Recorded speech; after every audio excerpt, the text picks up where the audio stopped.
So here we are. We're on the Wave 110 RS and we're just updating the coil to more of a racing coil.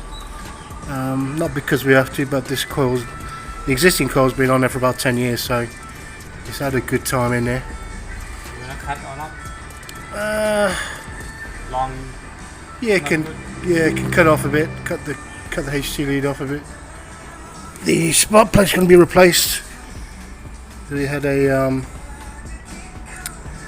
iridium. It's been on there 3 odd years, so it's done its work.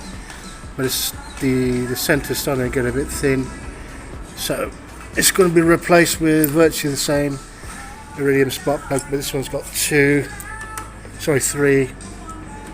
parts on the top here.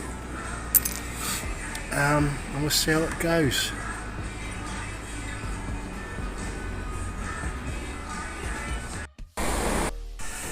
The trailer, we've just moved the water points to the sides, the front sides. Had them on the rear the other day. Problem with that, it wasn't a good place to have all the weight on the rear like any trailer, so shifted them forward. There's still the width of the mirrors, so not too far out, but I think it's going to help with the balance of the trailer.